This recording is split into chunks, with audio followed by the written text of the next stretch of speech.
The glimmering lights of the Spotlight studio illuminated the stage like a celestial beacon, drawing millions of viewers each night. For over a decade, Caroline Vale had held her place as the nation's most beloved talk show host. With her sharp wit, magnetic charm, and an unyielding ability to draw out the most guarded secrets from her guests, Caroline had become a household name. Yet, behind her dazzling smile lay a woman teetering on the edge of exhaustion, her life consumed by the relentless cycle of fame. The studio itself was a marvel of modern design. Rows of plush red seats sprawled across the auditorium, their fabric imbued with the faint musk of decades-old sweat and anticipation. Cameras hung from mechanical arms that whirred silently as they tracked Caroline's every move. The set's centerpiece, a sleek crescent-shaped desk, gleamed under the harsh glow of studio lights. Yet, despite its grandeur, there was something disquieting about the space. A chill seemed to linger in the air, unnoticed by the audience but palpable to those who worked behind the scenes. Caroline often joked that the studio had a life of its own. "It knows when we're having a bad show," she quipped during production meetings, eliciting nervous laughter from her team. But in recent months, her lighthearted remarks had begun to take on a sharper edge. Equipment failures, misplaced props, and unexplained power outages had become more frequent. The crew chalked it up to wear and tear. After all, the studio was one of the oldest in the city, but a few whispered that something else might be at play. The most unnerving incident occurred a week before the show's 10th anniversary special. Caroline had been rehearsing her monologue late into the evening when she heard it. Faint laughter echoing from the empty auditorium. At first, she dismissed it as a figment of her imagination, the product of too many late nights and too much caffeine. But then it happened again, clearer this time. A child's giggle, high-pitched and haunting, reverberated through the empty seats. She froze, her breath hitching as the sound grew louder, closer. When she finally mustered the courage to investigate, the auditorium was empty, save for the silent rows of seats and the faint hum of the air conditioning. Despite her unease, Caroline refused to let fear dictate her actions. She was, after all, a professional. The show must go on. But as the strange occurrences continued to mount, her confidence began to waver. An assistant swore she saw a shadow darting across the studio during a live taping. A guest fainted inexplicably in the middle of an interview, claiming they felt an invisible hand grip their shoulder. Even the studio audience had started to dwindle, with some claiming the atmosphere felt off. Caroline confided in her executive producer, Graham Ellis, a grizzled veteran of the industry who prided himself on his pragmatism. "It's just nerves," he assured her, though his own voice lacked conviction. "The anniversary special is a big deal. Everyone's on edge," but Caroline wasn't so sure. There was a heaviness to the studio, a weight that pressed down on her chest each time she stepped onto the stage. One evening, after a particularly grueling rehearsal, Caroline decided to stay behind. She wanted to prove to herself that there was nothing to fear, that the strange occurrences were nothing more than coincidence. She wandered the studio, her footsteps echoing against the polished floor. As she approached the auditorium, a sudden gust of cold air swept past her, extinguishing the overhead lights in an instant. She stood frozen in the darkness, her heart pounding in her chest. Then, faintly, she saw it, a figure standing at the far end of the stage. It was barely visible, shrouded in shadow, but its presence was unmistakable. Caroline's throat tightened as she tried to call out, but no sound escaped her lips. The figure lingered for a moment before dissolving into the darkness, leaving Caroline alone in the silent studio. The next morning, Caroline arrived at work with a renewed determination. She refused to let her fear consume her. Yet, as she stepped onto the set, she couldn't shake the feeling that she was being watched. The studio seemed to hum with a life of its own, its shadows stretching and shifting in ways that defied logic. Caroline smiled for the cameras, delivering her lines with practiced ease, but inside, she was unraveling. As the applause faded and the audience filed out, Caroline lingered on the stage, staring out into the empty seats. For the first time in her illustrious career, she felt a pang of doubt. The studio had always been her sanctuary, a place where she thrived. But now, it felt like a cage, one with invisible bars and unseen eyes watching her every move.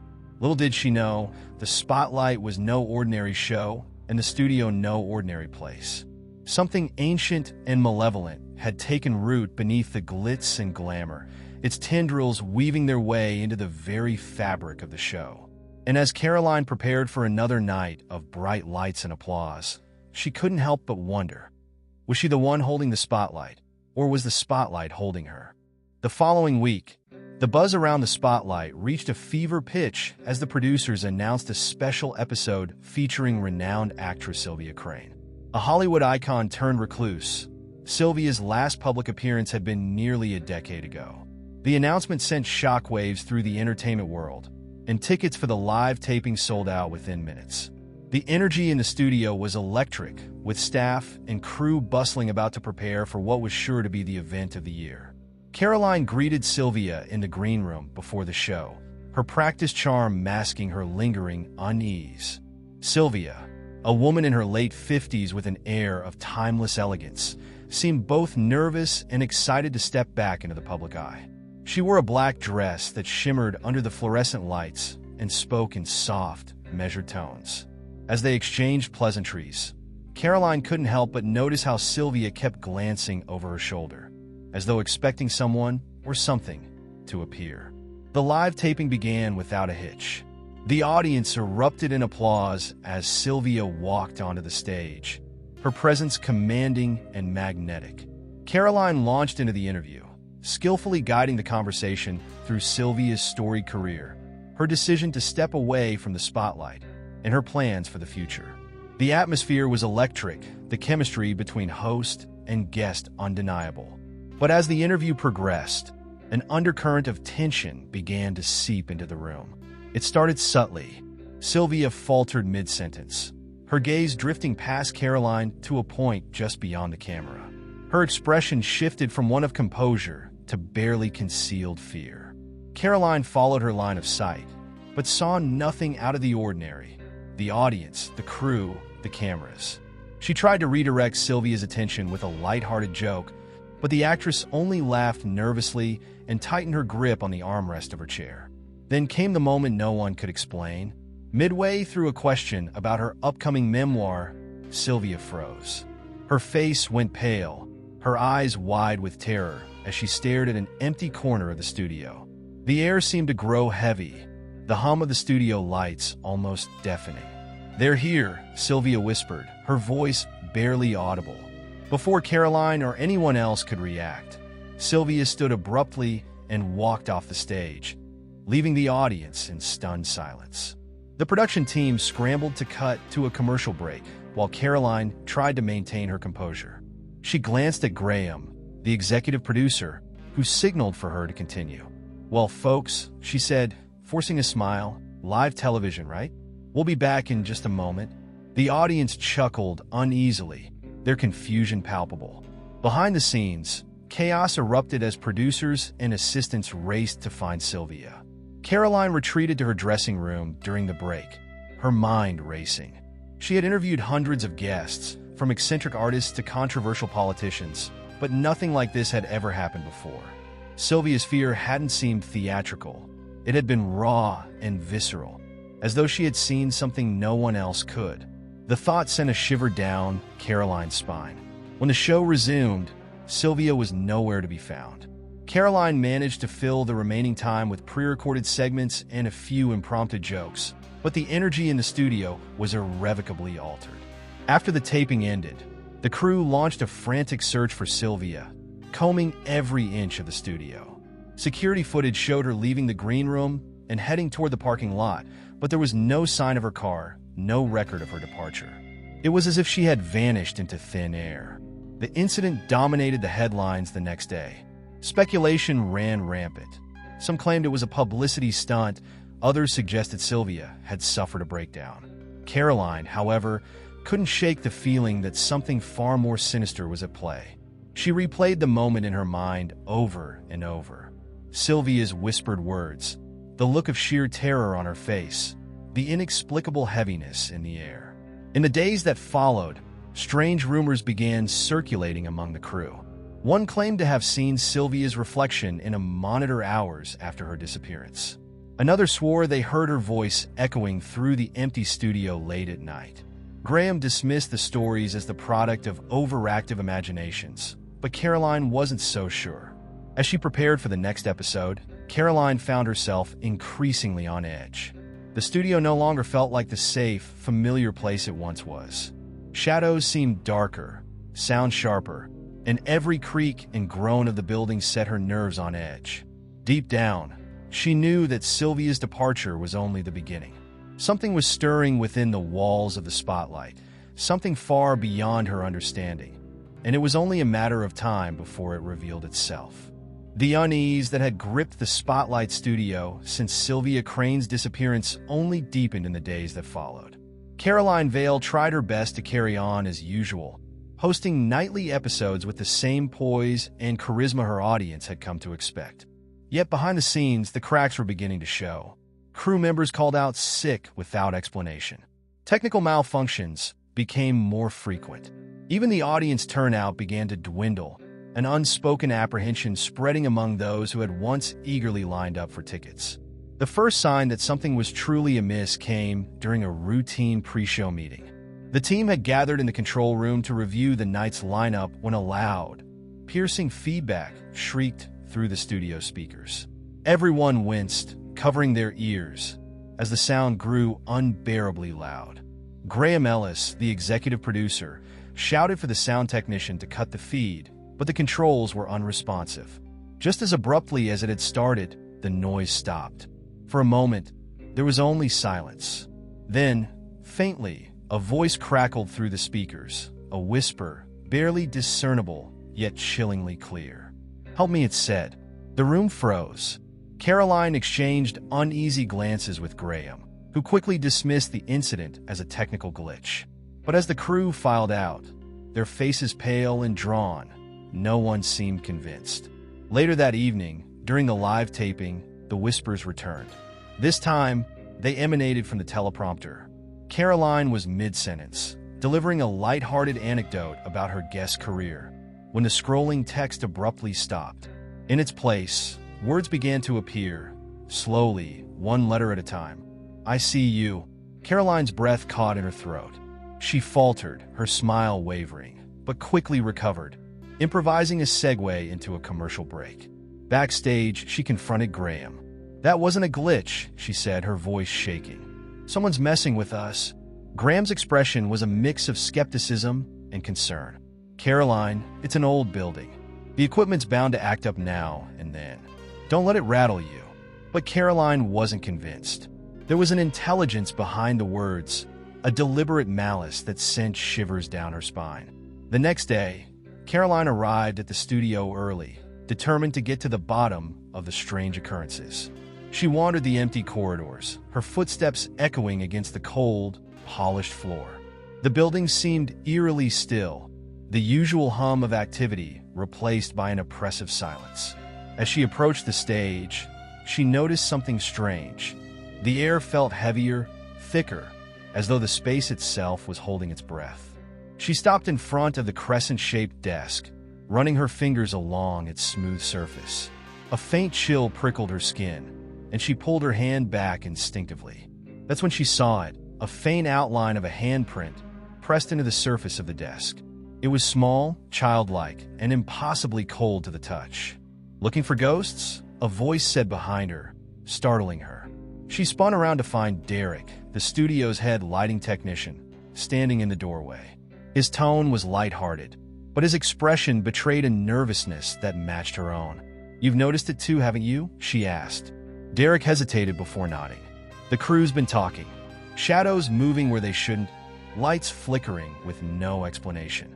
In that whispering, the two of them decided to investigate further.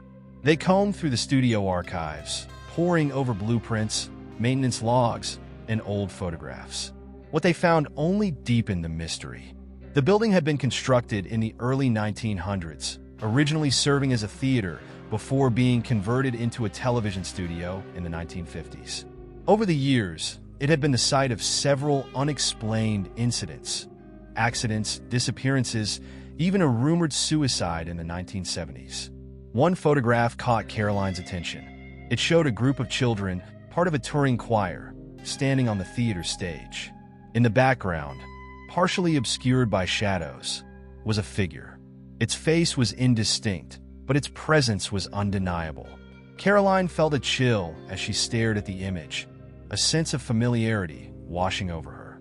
That night, as Caroline sat alone in her dressing room, she couldn't shake the feeling that she was being watched. The walls seemed to close in around her, the faint hum of the studio lights growing louder, more insistent. She glanced at her reflection in the mirror, half expecting to see something, someone standing behind her. But the room was empty, save for the faint whisper that seemed to rise from the very walls. "I'm waiting." Caroline Vale was not one to let fear rule her, but the whispers and strange occurrences had begun to wear on her resolve. Despite Graham's dismissive attitude, the crew's hushed conversations and wary glances only deepened her conviction that something was wrong with the spotlight. Determined to regain control of her studio and sanity, she turned to the archives once more, hoping to unearth some clue that would explain the escalating disturbances. With Derek's help, she sifted through boxes of forgotten records in the basement of the building. The room smelled of damp paper and dust, and the single overhead bulb flickered ominously as they worked. Most of the records were mundane, contracts, schedules, and blueprints, but one box stood out. It was unmarked, its contents a disorganized mess of scripts, photographs, and handwritten notes. Caroline pulled out a thick sheaf of papers, her curiosity piqued by the title scrawled across the top page, "The Final Curtain." It was a script for a play, dated 1948, just 2 years before the building had been converted into a television studio. The author's name, William Harker, was unfamiliar to her, but the script itself was chilling. The play told the story of a cursed theater troupe whose members began disappearing one by one during rehearsals. As the narrative unfolded, the line between performance and reality blurred, culminating in a chilling climax where the surviving actors realized they had become part of the play itself, trapped on the stage for eternity. "What kind of play is this?" Derek muttered, flipping through the pages. His voice echoed unnaturally in the small room, and Caroline felt a shiver run down her spine. "A play no one wanted to see, apparently," she replied, gesturing to the notes that accompanied the script. They detailed the production's troubled history, unexplained accidents, an actor's sudden death, and the mysterious disappearance of William Harker himself on the night of the final rehearsal. "Do you think this has something to do with the studio?" Derek asked, his usually skeptical tone edged with unease. Caroline didn't answer immediately. Her instincts told her there was a connection, though she couldn't yet articulate it. The script's themes of entrapment and disappearance struck too close to home, echoing Sylvia Crane's whispered warnings and the strange occurrences that had plagued the studio. Later that night, Caroline couldn't resist taking the script home. She spent hours reading it, her unease growing with every page. The dialogue seemed to leap off the paper, the characters' voices uncannily vivid in her mind. At times, she felt as though she could hear them speaking aloud, their words whispering through her apartment like an unseen audience. By the time she finished, the clock read 3 a.m., and Caroline was trembling. The final scene described the cursed theater stage as alive, its walls pulsating like flesh, its shadows consuming the actors one by one. The eerie detail mirrored the sensations she'd experienced in the studio. The heavy air, the shadows that seemed to move of their own accord, and the whispers emanating from the walls. The next day, Caroline arrived at the studio with a newfound determination. She shared the script with Graham, but he dismissed it as a distraction, calling it a spooky coincidence and urging her to focus on the show. Frustrated but undeterred, Caroline decided to take matters into her own hands. That evening, after the taping had concluded and the crew had gone home, Caroline returned to the studio with Derek. Together, they placed a copy of the script on the stage and sat in the front row, waiting. The room was silent at first, save for the faint hum of the overhead lights. But as the minutes ticked by, a low murmur began to fill the space. It was the sound of voices, not one, but many, speaking in overlapping whispers. The words were indistinct at first, but they grew louder, more insistent, until one phrase rose above the cacophony. "Finish it." Caroline and Derek exchanged panicked glances. But before either of them could move, the script burst into flames. The fire burned brightly for only a moment before extinguishing itself, leaving behind a pile of ash. In its place was something new, a single charred page with a single line of text scrawled across it in bold, jagged handwriting. "The spotlight has claimed you." The studio fell silent once more, but Caroline's heart pounded in her chest. The whispers might have ceased, but the weight of their meaning lingered, suffocating and inescapable. Something had awakened, and it wasn't finished with them yet. The next day, the tension in the Spotlight studio was palpable. Caroline Vale arrived early, hoping to make sense of the previous night's events. The charred remains of the script page haunted her thoughts. The ominous phrase, "The spotlight has claimed you," felt like a direct threat. Whatever was happening, it was no longer confined to coincidence or paranoia. It was deliberate and alive. Caroline entered the studio floor and found Derek pacing nervously near the stage. "I haven't slept," he admitted, running a hand through his disheveled hair. "I keep hearing the whispers, even at home." He paused, glancing over his shoulder as though expecting something to emerge from the shadows. "Caroline, we need to get out of this. Quit. Leave the studio behind." But Caroline couldn't leave. The studio was her life, her identity. The thought of abandoning the spotlight felt like a betrayal of everything she'd worked for. "We need answers, Derek," she said firmly. "And running won't give us that." Their conversation was interrupted by Graham Ellis, the executive producer, who stormed in with a clipboard. His face was flushed with irritation. "Caroline, I need you to stop spreading these ghost stories to the crew," he snapped. "People are refusing to come to work. We're hemorrhaging staff, and the network is breathing down my neck." "Graham, something is happening here," Caroline argued, her voice rising.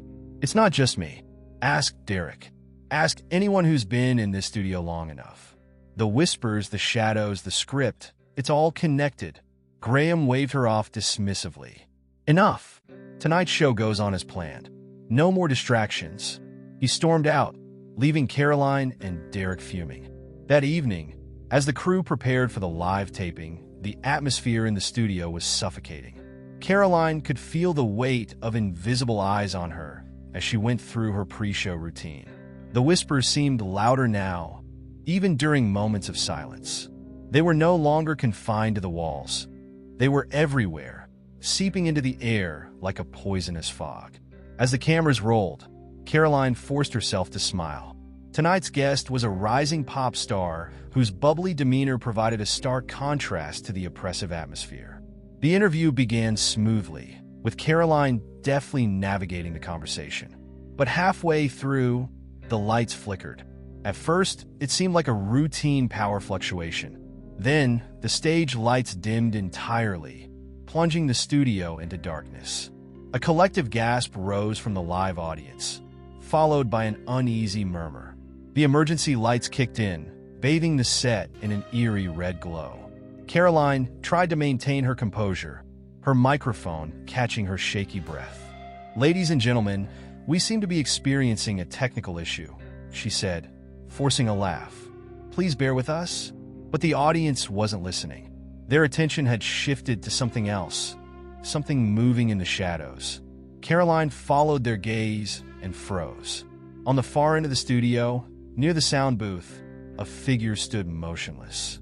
It was tall and indistinct, its edges blurred as though it were part of the darkness itself. "Do you see that?" Derek whispered into her earpiece, his voice trembling.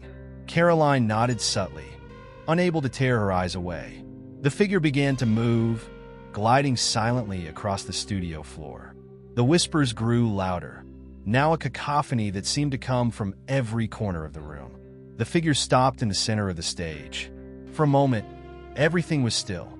Then, with a sudden burst of motion, the stage lights flared back on, blindingly bright. When Caroline's vision cleared, the figure was gone. But something else had appeared. Another script, lying open at the foot of her desk. She hesitated, then approached it cautiously. The audience watched in stunned silence as she picked up the script. The title read, Act 1, The Hosts Fall. Her name was printed beneath it, as if she were the author. As the realization sank in, a low, guttural laugh echoed through the studio, reverberating through the walls and shaking the cameras. The audience screamed, some bolting for the exits. But the doors wouldn't budge, locked tight as though the studio itself had sealed them in. Caroline clutched the script tightly, her mind racing. This was the major twist, the moment everything changed. She wasn't just a host anymore. She was part of the performance, and the stage demanded its players. The laughter faded, replaced by the whispers once more. They formed a single sentence, spoken in unison by 100 unseen mouths. The spotlight never lets go. The aftermath of the previous night's episode left the Spotlight studio in chaos. Word of the inexplicable events spread quickly, and the media devoured the story. News outlets speculated wildly about what had happened during the broadcast, a technical stunt gone wrong, a viral marketing scheme, or something more sinister. Caroline Vale, however, knew the truth, or at least part of it. In the cold light of day, the studio felt almost normal again. The stage was quiet, the seats empty, and the equipment powered down. But the eerie script from the night before was still on Caroline's desk. She stared at it, her fingers tracing the bold title, Act 1, The Hosts Fall. Derek arrived, looking pale and exhausted. He dropped into a chair across from her, avoiding the script entirely. "I tried to sleep," he muttered, his voice hoarse. "But every time I closed my eyes, I heard them." The whispers. Caroline nodded, her own exhaustion mirrored in the dark circles under her eyes. "We're being pulled into something," she said. "This isn't just a haunting, Derek. It's deliberate. It's like the studio is alive, and it's written us into its story." Her words hung in the air, heavy with unspoken fear. Derek leaned forward, lowering his voice. "We need to get out of here, Caroline. Leave the city if we have to. Whatever this is, it's not worth our lives." But before she could respond, Graham Ellis stormed into the room, his usual scowl deepened by fury. "Do you have any idea what you've done?" he barked. "The network is furious. Sponsors are pulling out. The board is calling for your resignation." Caroline stood, her exhaustion giving way to defiance. "You saw what happened, Graham. This isn't about ratings or sponsorships. Something is happening in this studio, and ignoring it won't make it go away." Graham shook his head, his jaw tightening. "I don't have time for your ghost stories. Either fix this mess, or you're out. Permanently." He left as abruptly as he'd arrived, leaving Caroline and Derek in uneasy silence. Determined to find answers, Caroline revisited the archives later that afternoon. She combed through old blueprints, records, and photographs, piecing together the studio's history. One photograph caught her attention, a black-and-white image of the building from 1950, shortly after its conversion into a television studio. In the background, barely visible, stood a man dressed in a dark suit. His face was obscured by shadows, but his posture was unmistakably deliberate, like he was posing, waiting to be noticed. Caroline flipped through more photos, finding the same figure again and again, always in the background, always watching. She showed the photos to Derek, who blanched at the sight. "Who is he?" he whispered. "I don't know," Caroline admitted, "but I think he's connected to this. Maybe he's the one who wrote that cursed script, or maybe," she trailed off, the weight of her suspicion too horrifying to voice. That evening, the whispers returned, louder and more insistent than ever. Caroline found herself drawn to the stage, where the spotlight flickered erratically. Derek followed reluctantly, clutching a flashlight as if it might ward off the darkness. On the stage, they discovered something new, another script bound in black leather. The title read, Act 2, The Witness's Descent. Caroline's hands trembled as she opened it, her breath catching at the first line. Under the glare of the lights, the truth will be revealed. The whispers swelled, and the air grew heavy, pressing against their chests. The stage lights flared to life, illuminating the empty seats. But they weren't empty anymore. Figures began to materialize in the audience, their forms translucent and flickering like old film projections. They clapped silently, their faces frozen in rictus grins. At the center of the front row sat the man from the photographs, his shadowed face tilted toward Caroline. "What do you want?" she shouted, her voice cracking. The man stood, his movements fluid and unnerving. He raised a hand, pointing directly at her. The studio trembled, the walls groaning as if alive. The whispers coalesced into a single voice, low, resonant, and inescapable. The show must go on. And with that, the lights went out, leaving Caroline and Derek in darkness, their screams swallowed by the void. The only sound was the distant echo of applause, fading into silence. Caroline woke with a start, gasping for air as though she had been underwater. The oppressive darkness of the studio was gone, replaced by an eerie twilight that seemed to emanate from nowhere. She was still on the stage, sprawled on the cold wooden floor. Beside her, Derek lay unconscious, his face pale and damp with sweat. The air felt thick, vibrating faintly with the remnants of the whispers that had engulfed them. Caroline glanced toward the audience. The spectral figures were gone, but the memory of their hollow grins lingered in her mind.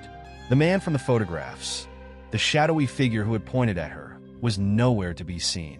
"Derek," she said, shaking him gently. He stirred, groaning as he sat up. His eyes darted around, his panic evident. "Where are we?" he asked, his voice trembling.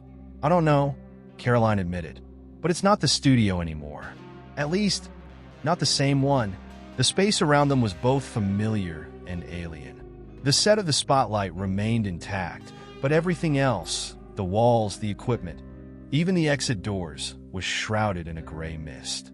The mist swirled lazily, as if alive, its edges constantly shifting and reforming. Caroline's attention was drawn to the desk where she conducted her interviews. Another script lay there, its black leather cover gleaming faintly in the strange light.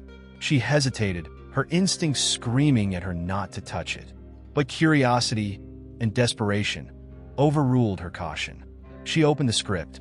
The pages were blank at first, but as she flipped through them, words began to materialize, written in an elegant yet unnatural hand.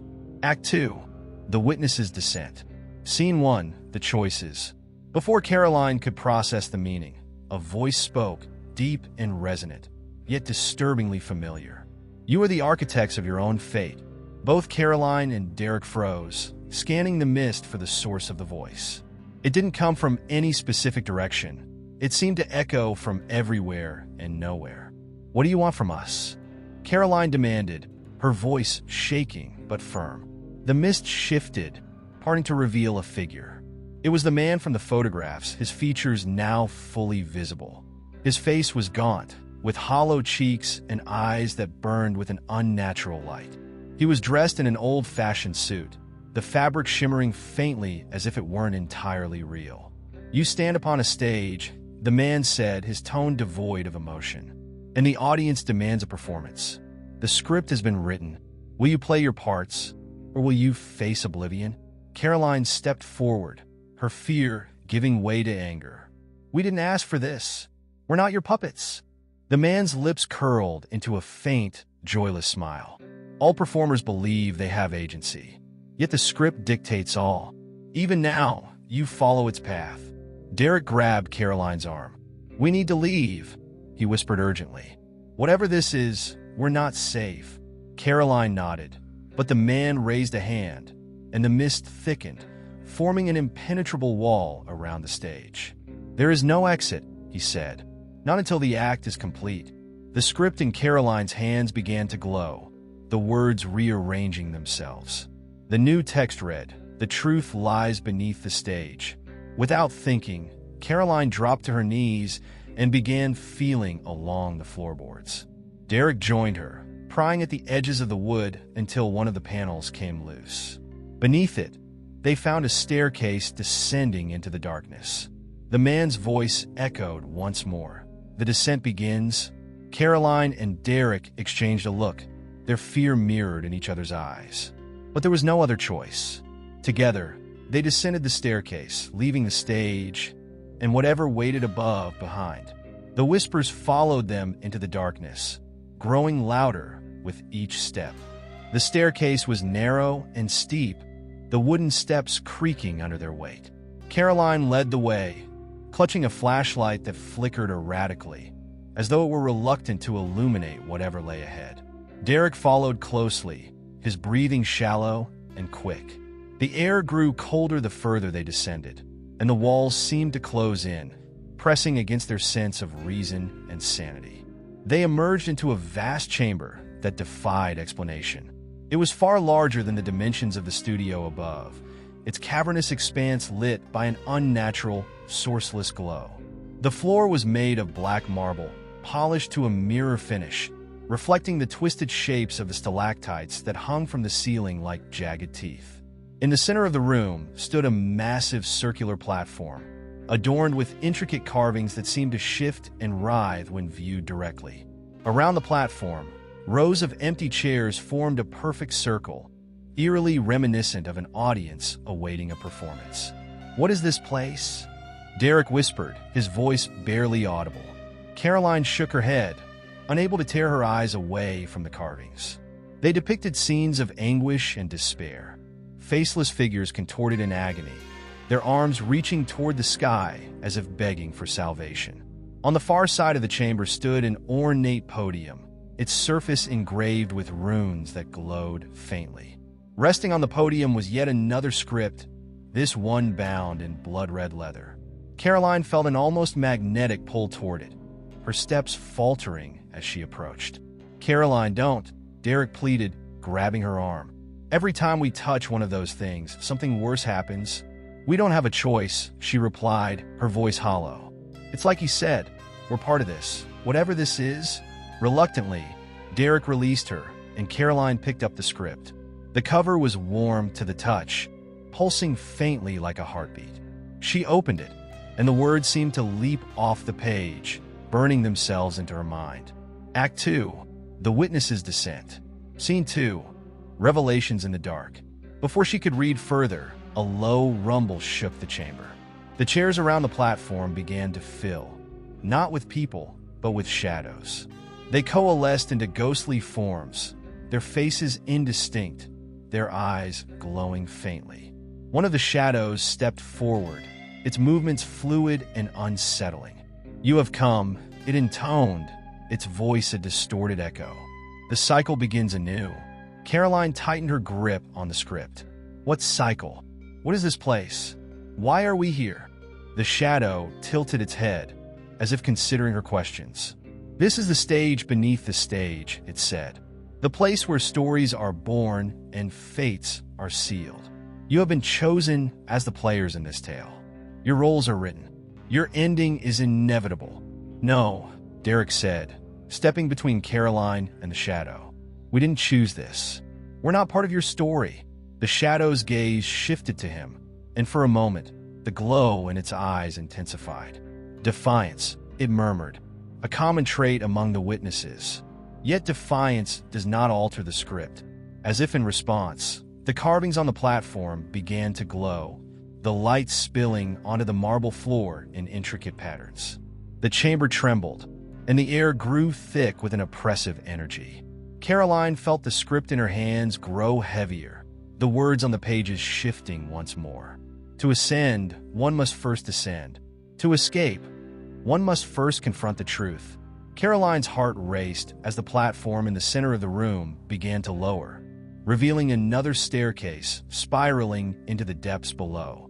She looked at Derek, whose face was pale but resolute. "We can't stop now," she said, her voice firm despite the fear clawing at her. Derek hesitated, then nodded. Together, they stepped onto the platform and began their descent, leaving the chamber and its shadowy audience behind. The whispers followed them once again, but this time, they carried a different tone, one of anticipation, as though the darkness itself was eager to see how their story would unfold. The spiral staircase seemed to stretch endlessly downward, its narrow steps carved from the same black marble that lined the chamber above. The further Caroline and Derek descended, the more oppressive the air became, as though the weight of the earth itself was pressing down on them. The flickering light from Caroline's flashlight barely penetrated the darkness, which felt almost alive, shifting and swirling just beyond the beam's reach. Derek broke the silence first, his voice a hushed whisper. "Do you think this is all some elaborate trick? Like some twisted prank show?" Caroline glanced at him, her expression grim. "If it is, it's the most elaborate setup I've ever seen. And I don't think we're dealing with anything human anymore." The words hung in the air, heavier than the silence that followed. They both knew the truth, though neither wanted to fully admit it. They were far beyond the realm of the ordinary. As they descended, the stairs began to change. The smooth marble gave way to rough stone, and the walls grew damp, slick with a substance that glistened ominously in the faint light. Strange symbols began to appear, etched into the stone, spirals, eyes, and jagged lines that seemed to pulse with a faint, otherworldly glow. "What do you think they mean?" Derek asked, running his fingers over one of the symbols.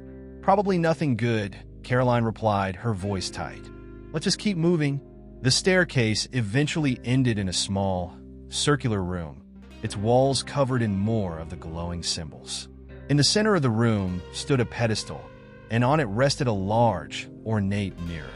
The frame was made of twisted metal, resembling vines or veins, and the surface of the mirror shimmered like liquid silver. Caroline approached cautiously, her heart pounding. As she drew closer, the surface of the mirror rippled, and an image began to form. It wasn't her reflection staring back. It was a younger version of herself, dressed in casual clothes and sitting on the set of the spotlight.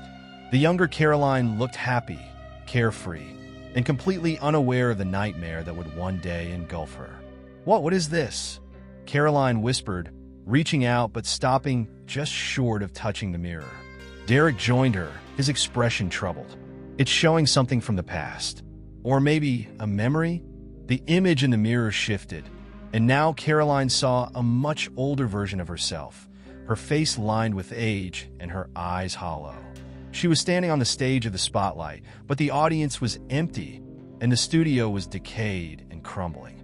The older Caroline turned to face the mirror, her lips moving as if she were speaking, though no sound emerged.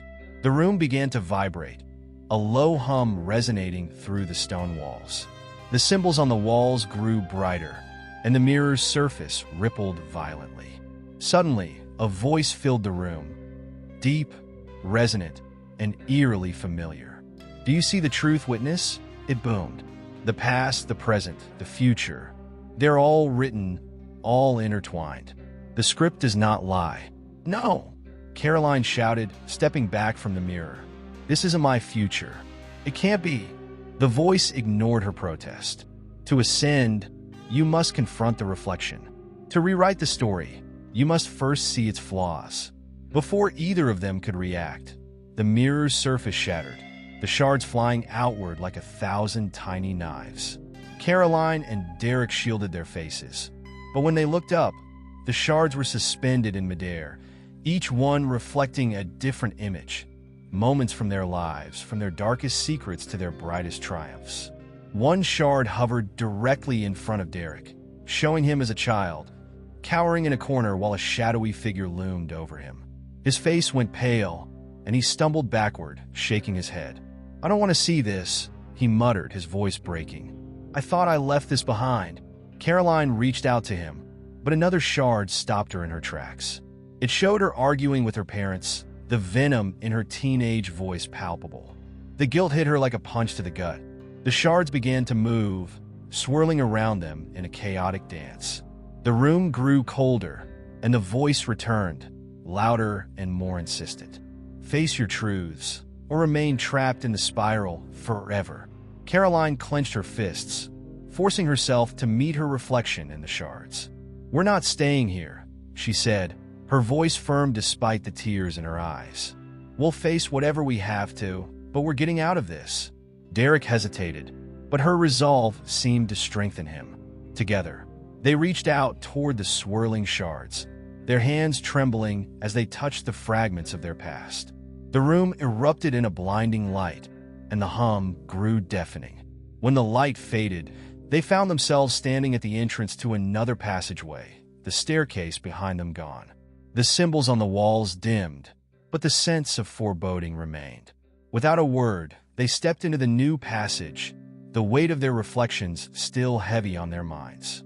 The script, it seemed, was far from finished. The new passage stretched before them, a dark tunnel devoid of any visible light sources. Caroline's breath caught in her throat as she took the first step forward, the chill of the air prickling her skin. Unlike the previous rooms, there was no eerie hum, no ominous glow. It was as if the very essence of the place had shifted, its ominous presence now replaced by something far more unsettling: silence. "Do you hear that?" Derek asked, his voice barely above a whisper. Caroline paused, her senses straining to detect any sound. It was as if the passage itself was absorbing all noise, making even the smallest movements feel eerily amplified. The quiet was suffocating. "I don't hear anything," she replied, her words swallowed by the heavy air. "It's too quiet." The tunnel seemed to stretch infinitely, but eventually they reached a pair of large wooden doors at the end. The doors were ornate, decorated with intricate carvings of abstract faces and twisted shapes. They appeared ancient, yet untouched by time. As Caroline stepped closer, she felt the faintest pulse emanating from them, as though the doors themselves were alive. "Do you think we should open it?" Derek asked, uncertainty lacing his voice. Caroline hesitated. The last time they had faced a mysterious door, they had descended into madness. Yet, something urged her forward. Something inside her told her that the answers they sought were beyond this threshold. "We don't have a choice," she said, her voice steady despite the unease settling in her chest. "We've come this far." With a deep breath, Caroline pushed the doors open. They creaked loudly, and as they parted, a rush of cold air met them. Beyond the doors was a vast chamber, unlike anything they had seen before. The walls were adorned with faded murals, depicting surreal landscapes that defied logic, forests of twisted trees, oceans where the waves reached up to the sky, and mountains that seemed to bend and break in impossible angles. The center of the room held a massive stone altar, its surface worn and cracked with age. On the altar lay a thick, leather-bound book, its cover embossed with strange, runic symbols that shimmered faintly in the dim light. The book called to Caroline, a sense of urgency in her gut, but also a deep fear. What would they uncover if they opened it? Derek stepped forward first, as if instinctively drawn toward the book. "This feels wrong," he said, his voice strained. "It feels like we're walking right into it, whatever it is." Caroline nodded, her heart pounding. She knew exactly what he meant. The air felt thicker here, laden with something oppressive and dark. Yet, she couldn't turn back. The script they had been following, the path they had been led on, seemed to have no end, and the only way out, it seemed, was through the next revelation. "It's not like we have a choice, Derek," she murmured, taking a step toward the altar. "We either take it or we remain stuck in the cycle. We need to know what's next." As they approached the altar, the book began to hum, its sound low but distinct, almost like a heartbeat. Caroline reached out, and as her fingers brushed the cover, a shock of cold shot through her hand, sending a jolt of panic through her chest. She pulled her hand back, but the book's call was undeniable. Derek looked at her with a mixture of fear and determination. "We do this together," he said, his voice tight but resolute. Caroline nodded, and together, they opened the book. The pages were old, yellowed with age, and the ink was faded, but the words, though foreign, seemed to twist and change before their eyes, as though they were meant to be read aloud. "The witnesses walk the path of the unwritten, for they do not follow the script. They write it."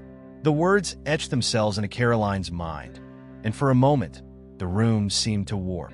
The walls bent in on themselves, the murals shifting as though the landscapes were alive. Shadows danced along the edges of the chamber, stretching and contorting in unnatural ways. "What the hell does that mean?" Derek asked, backing away from the altar. "We're not writing anything. We're just following the damn script." But Caroline felt it.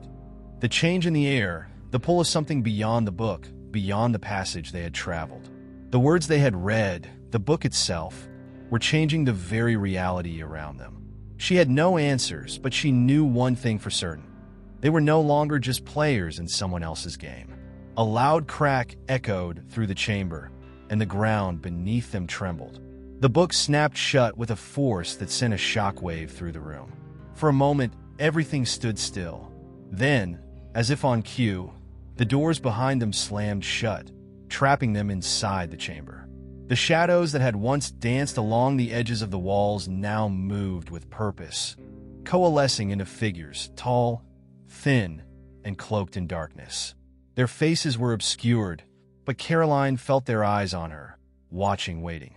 "You've broken the rules," one of the shadows said, its voice chillingly calm. "And now, you will write the end." A cold sweat broke out on Caroline's brow as she realized what they had done. The script had never been theirs to control. The ending had always been decided, and now they were forced to write it, whether they wanted to or not. The shadows surrounding Caroline and Derek moved closer, their figures growing more defined as they approached the altar.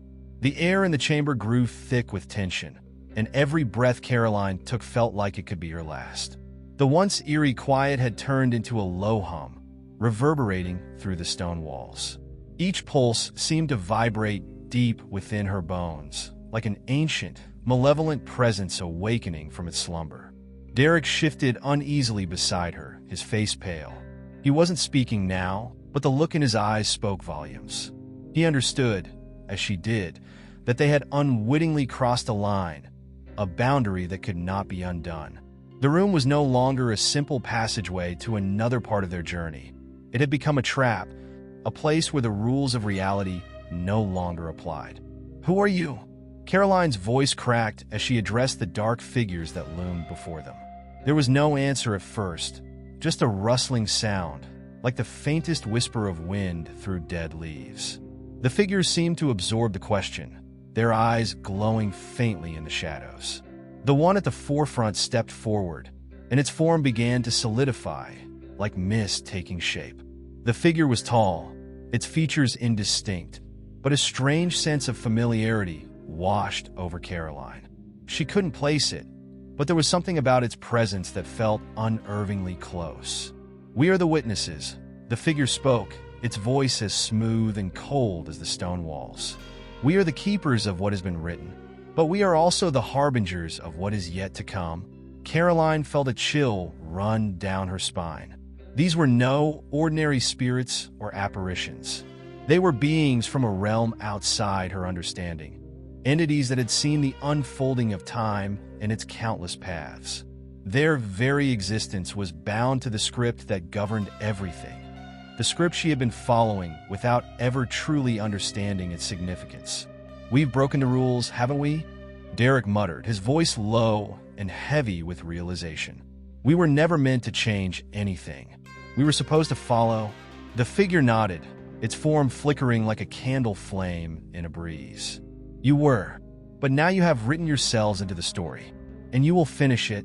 Caroline's heart raced. "What does that mean?" "We can't just," she faltered, unsure how to continue. Her mind was clouded with fear, and for the first time since she had stepped into this twisted version of reality, she felt truly powerless. "Everything you have witnessed," the figure continued, "every choice you have made, every path you have walked, all of it has led to this moment. You are the authors now, not the pawns." The figure's glowing eyes locked onto Caroline, and she felt a sense of overwhelming pressure, as though the weight of 1,000 eyes was watching her every move. The room seemed to pulse, the walls trembling in response. It was as if the very fabric of the universe was bending under the force of their words. "You have come to rewrite your ending. But do you truly understand the cost?" the figure asked, its voice laced with a strange sadness. Caroline swallowed hard. "We didn't ask for this. We just wanted to leave, to escape from whatever this is." The figure's gaze softened, just for a moment. "There is no escape," it replied. "Not for you, not for anyone. The script binds all who walk this path, but you now have the power to alter it. You may not change the ending, but you can decide how it is written." Derek glanced at Caroline, his brow furrowed. "What does that mean?" Can we make it stop? Can we stop whatever is happening to us? The figure stepped closer, and Caroline felt an icy presence press against her skin, as though it were brushing her soul. No, the figure whispered. You cannot stop what has already begun. The end is inevitable, but you can choose how to face it. The air in the chamber grew colder still. The shadows surrounding them seemed to pull back, as if in response to the figure's words, leaving a narrow path leading to the altar.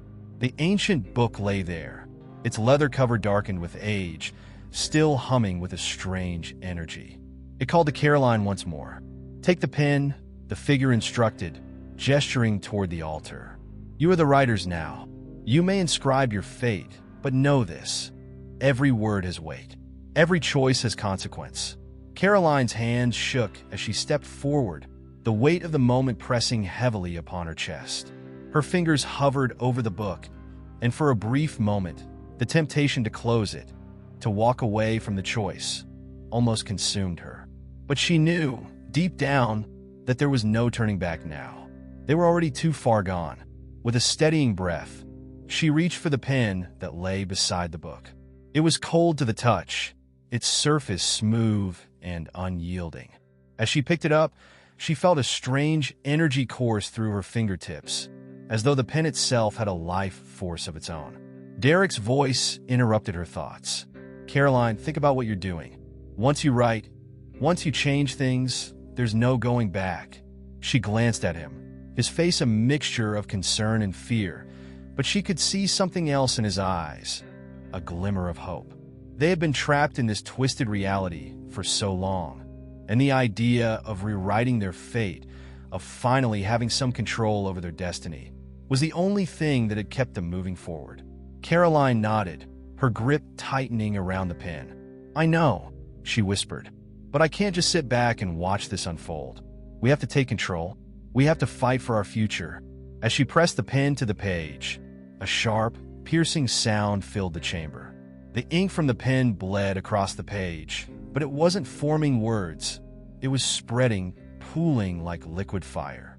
The shadows reacted instantly, swirling violently, their forms shifting and distorting as if the very act of writing was tearing at the fabric of their existence. In that moment, Caroline realized what she had done. She hadn't just written a sentence or a chapter. She had written the beginning of their end. But as the ink spread across the page, she could not help but feel that perhaps this was the only way they could finally escape the cycle, by embracing the unknown and wielding their power over the script. But at what cost? Would they find the freedom they sought, or had they unknowingly sealed their fate forever? The shadows seemed to grow darker, their eyes narrowing as if watching her every move. The pen was still in her hand, and the story had only just begun. The room was no longer still. The very air vibrated with an otherworldly hum as Caroline and Derek stood frozen, their hands trembling. The ink from the pen they had taken now seemed to stretch and pulse across the pages of the ancient book. It was as though the book itself was alive. Each line they wrote tearing through the boundaries of reality, reshaping the world around them in real time. It felt as if they were no longer mere participants in this macabre game. They were its architects, rewriting the very fabric of existence. For a moment, nothing happened. The shadows that had retreated into the corners of the room seemed to be still, waiting. But then the figure, the witness, stepped closer, its movements deliberate and unsettling. You have begun, but be warned, it intoned, its voice like a cold wind sweeping through the room. The power you wield is not a gift. It is a burden. Caroline looked at the pages, watching the ink slowly settle into its place. She felt an overwhelming sense of dread, as though the words she had written had already started to unravel the world she had known. They had believed they were taking control of their fate, but now she wasn't so sure. What had they truly changed? What had they unleashed? What happens now? Derek whispered, his voice hoarse. He was staring at the book as if it could offer him some form of clarity, but the pages remained blank, as if mocking their attempts to understand the deeper workings of this strange and terrifying force. The witness, as though hearing Derek's unspoken question, responded with a slow, deliberate tilt of its head. What happens now is no longer in your hands alone. The words are already in motion, and the consequences of your choices are yet to unfold. You have written your future, but you have also written your undoing. The script is no longer just a map. It is a living entity, evolving with every decision you make. And now, you are bound to it as much as it is bound to you. A sharp pain throbbed in Caroline's chest as the words settled in. She glanced at Derek, seeing the same realization dawn in his eyes. They had been so focused on changing their circumstances that they hadn't stopped to consider the consequences of altering something so profound. They weren't just changing the narrative. They were becoming the narrative. But that meant they were no longer just the characters. They were the plot itself. The witness seemed to sense their fear, and a smile flickered across its formless face, though it was not one of reassurance. "Do not fear the change you have set in motion," it said softly. "The script has always been in flux. It has always been rewritten. What you've done is only another chapter, another layer in a story that has been told and retold for as long as time itself." Caroline clenched her fists around the pen, trying to steady herself. "But how do we stop it?" she demanded. "How do we fix what we've done?" The figure's voice became even colder, its words now cutting through the room like shards of glass. "You cannot stop what is already in motion. The ink has flowed, and with it, your fate. The question now is not how to stop it, but how to endure what comes next. The script may change, but the ending is inevitable. You cannot escape what has been written." Derek's face went pale as the figure's words sank in. The finality of the statement left him speechless, but Caroline could feel the fear rising in her chest. Every instinct screamed at her to take back control, to undo the damage they had caused. But as the figure spoke, she knew deep down that it was too late for that. The path was already laid before them. "Then what is the point?" Derek's voice trembled as he asked. "If we can't change it, if everything is already written, why do we even bother?" The witness was silent for a moment, almost as though contemplating the question. When it spoke again, its tone was unexpectedly calm. "The point is not to avoid the ending, but to shape it. The script may be written, but how you face the final act is your choice. You may not control what happens, but you control how you endure it." Caroline felt a surge of something, determination, perhaps, or defiance, as she stared at the ancient book. "Then we will endure," she said, more to herself than anyone else. "We will face it, whatever it is, but we will not do so blindly."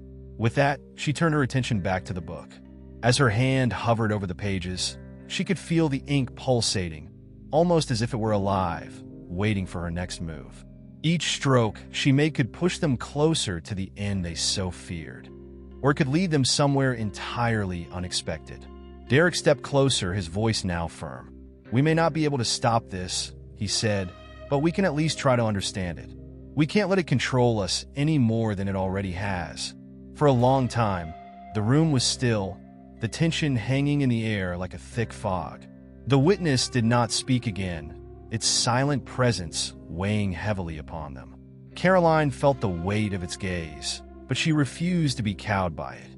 If she had learned anything in this strange, terrifying journey, it was that they were not powerless. "Not yet. We may be bound to the script," Caroline murmured, "but we are still its writers. And we will not go quietly into the final act." With renewed resolve, Caroline turned the page. The ink spread across the parchment like a fire, and once again, the shadows shifted, their movements more pronounced. But now Caroline understood. She wasn't just running from the darkness anymore. She was moving toward it, ready to confront whatever nightmare lay on the other side.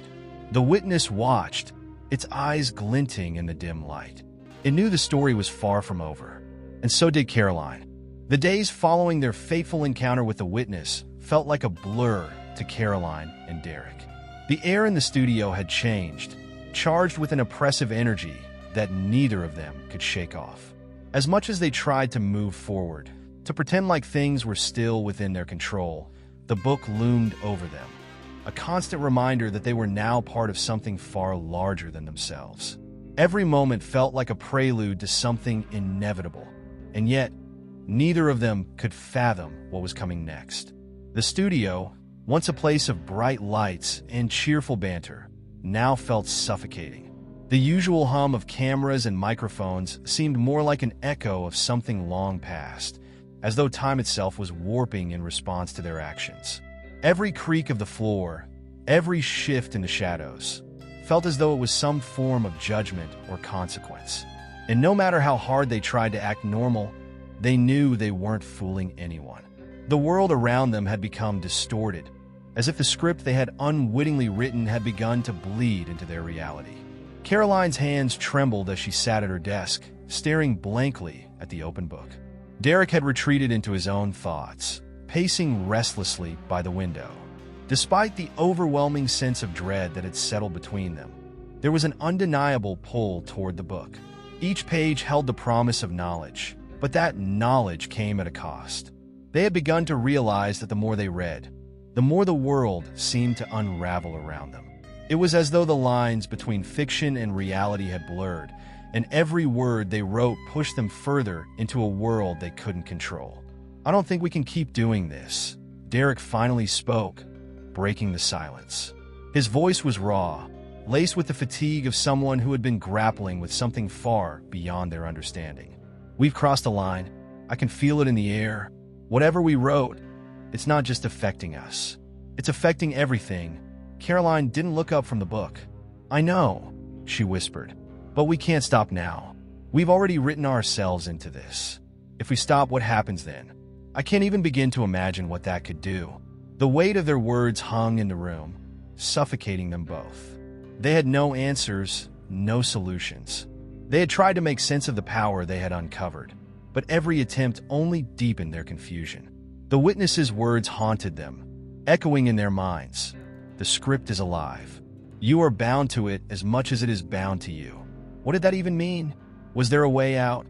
Or had they signed themselves into a nightmare they couldn't escape? "I'm scared, Caroline," Derek confessed, his voice barely above a whisper. "I don't know what we're doing anymore. We've opened a door we can't close, and I don't think we even understand what's on the other side." Caroline finally closed the book, her fingers brushing the cover as she let out a long sigh. "I'm scared too," she admitted. "But we can't afford to turn back now. Not after everything we've seen." The witness, it was trying to warn us. But maybe the warning wasn't to stop. Maybe it was to show us that we're part of something much bigger. That we have a role to play, whether we want it or not.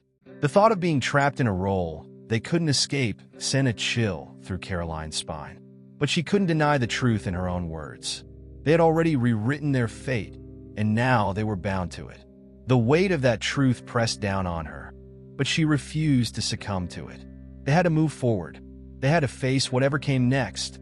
As if in response to their conversation, the studio lights flickered, casting long, jagged shadows across the room.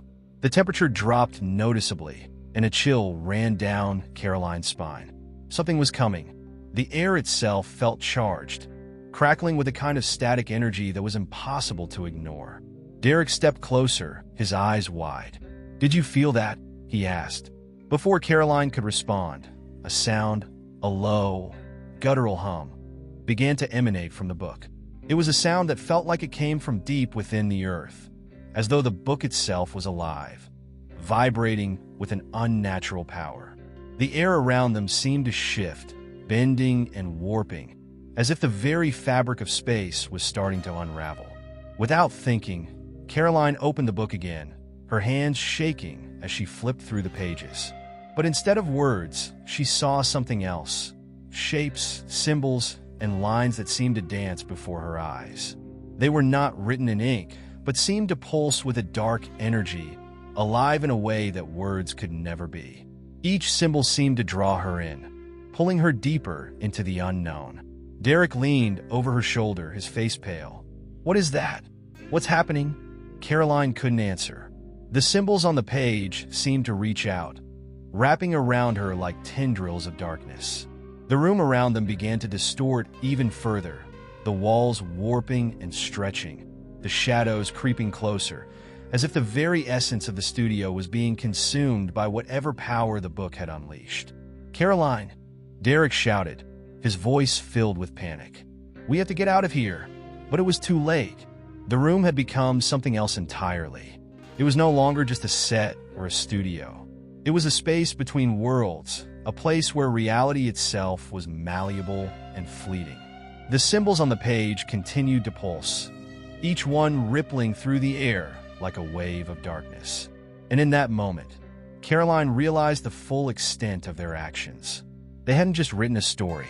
They had written themselves into a new reality, one where the rules no longer applied, and where they no longer had control.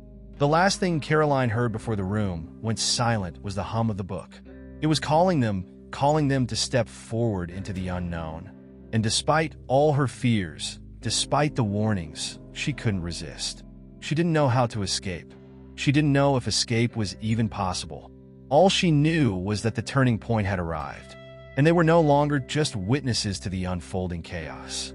They were now the ones pulling the strings.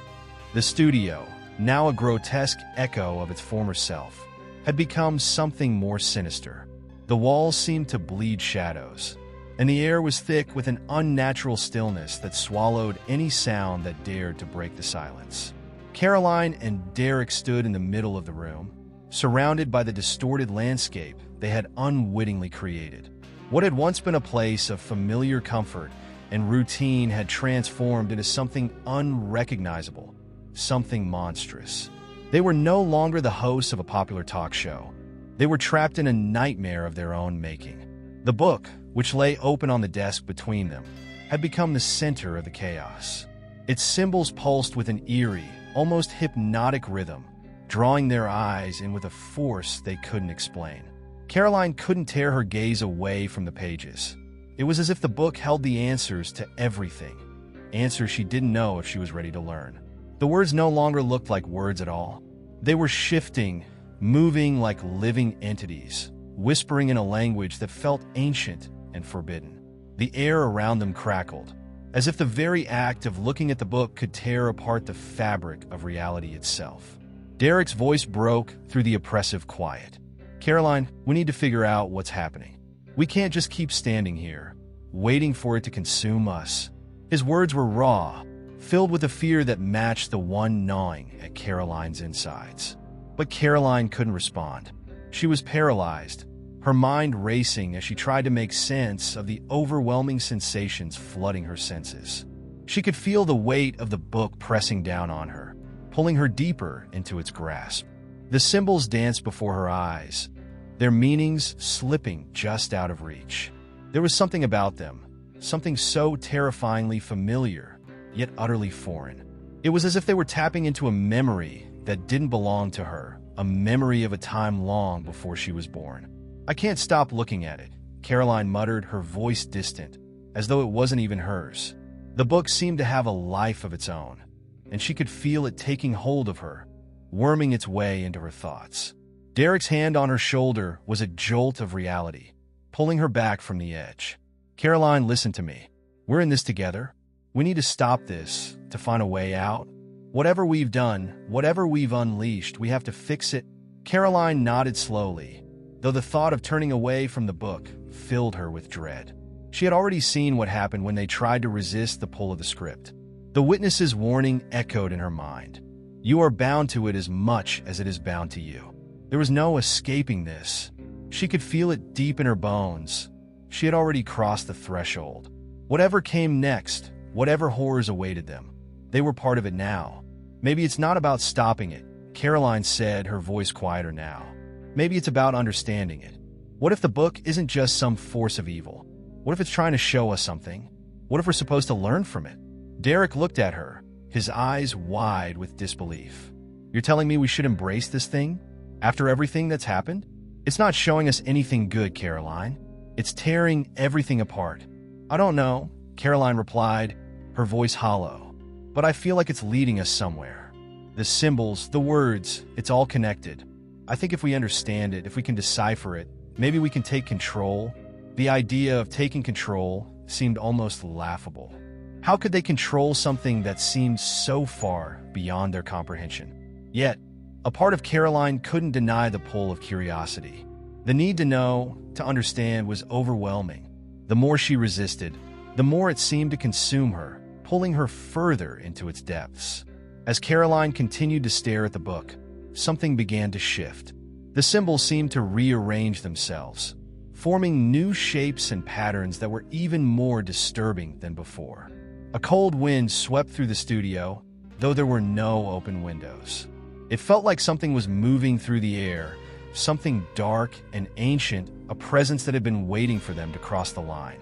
Suddenly, the ground beneath their feet began to tremble. The studio lights flickered violently, casting long, erratic shadows that twisted and writhed as if alive. The air became thick with the smell of decay, and the temperature plummeted, sending a chill through Caroline's entire body.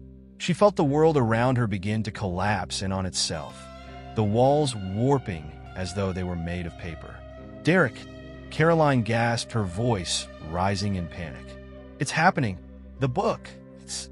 Before she could finish, the walls of the studio seemed to shudder and groan, and then the room was gone. In its place was an endless expanse of darkness, an abyss that stretched far beyond what the eye could see. There were no walls, no lights, no floor beneath their feet, just the oppressive weight of nothingness. The only thing that remained was the book, now glowing faintly, suspended in midair between them. Derek stumbled back, his breath coming in ragged gasps. "What is this? Where are we?" Caroline's heart pounded in her chest, but she couldn't take her eyes off the book. The symbols on the pages were no longer moving. They had frozen, forming a perfect circle around a single word. A word that Caroline knew she should have never seen. A word that she knew would change everything. The word was simple, yet it felt like a death sentence. Nothing. The realization hit Caroline like a physical blow. The book wasn't just a script. It was a void, a force that erased everything it touched. And they weren't just part of its story. They were its next victims. There was no escape from this. Whatever they had written, whatever they had unleashed, had now become their reality. And in this place, in this infinite nothingness, they were left to face the true consequences of their actions. In that moment, Caroline understood. The book was alive, but it wasn't alive in the way they had thought. It wasn't just a creation, it was a devourer, and it had already begun to consume them. The nothingness that surrounded Caroline and Derek had taken on a weight of its own, pressing down on their minds and hearts with an almost palpable force. There were no sounds, no colors, only the oppressive black void that stretched endlessly in all directions. The book, still floating between them, had ceased its glow, but the air was thick with a sense of inevitability. As Caroline's eyes remained fixed on the book, she felt herself sinking deeper into the abyss, into the horror that now consumed them both. Derek, his face pale and contorted with fear, was backing away, his hands trembling. His gaze shifted wildly from the floating book to the void around them. This isn't real, Caroline. This isn't real," he muttered over and over, as if saying it aloud would somehow make it true. But the panic in his voice betrayed the lie. Caroline, on the other hand, stood motionless. Her mind buzzed with frantic thoughts, but she couldn't escape the pull of the book. It was as if it had become part of her, its presence infecting every fiber of her being. She had felt something like this before, when they first started reading from the book, when the whispers first reached them, but now it was different. There was no escape, no turning back. The weight of their decisions, of the scripts they had written, now felt irreversible. She had opened a door they couldn't close. And then, as if responding to her thoughts, the air shifted. A cold breeze swept through the void, a faint echo of something once familiar. Caroline's breath caught in her throat. She wasn't alone anymore. A figure began to materialize from the darkness, slowly at first, but then with growing certainty, as though it had always been there, waiting for the right moment. The figure was tall and thin, its body cloaked in shadow. Its face was obscured, but Caroline could feel its eyes, or perhaps it was the absence of eyes, locked onto her. She felt the oppressive weight of its presence more than saw it, a deep sense of dread building in her chest. The figure wasn't human. It wasn't anything she could truly comprehend. It was something else entirely, something far older and far darker. The figure spoke, its voice an unnatural whisper that seemed to echo in the void, and resonate deep in her soul. "You have disturbed the balance," it intoned, the words carrying a weight far beyond the capacity of human understanding. "You have called forth the hunger, and now you must face its consequences." Caroline's heart pounded as the figure stepped closer, its shadow stretching unnaturally toward her. She wanted to run, to turn and escape, but the void held her in place. Her body was rooted to the ground, as if the darkness itself was pulling her in. She opened her mouth to speak, but no words came out. It was as if the very air had been sucked from her lungs. "You seek to control what cannot be controlled," the figure continued, its voice now filled with an eerie calm. "The book is not a tool for power, but a trap for the weak. It consumes the weak, and it will consume you." Caroline's mind raced. This couldn't be happening. It was too surreal, too impossible. She had to understand. She had to know who or what this figure was. What are you?" she managed to force out, her voice shaking with fear. The figure tilted its head slightly, as if amused by the question. "I am the witness," it said, "the one who sees all things, the creator and the destroyer. I am the one who watches the stories unfold, and the one who ensures that the balance is maintained. And you have disrupted that balance." Caroline's mind whirled. The witness.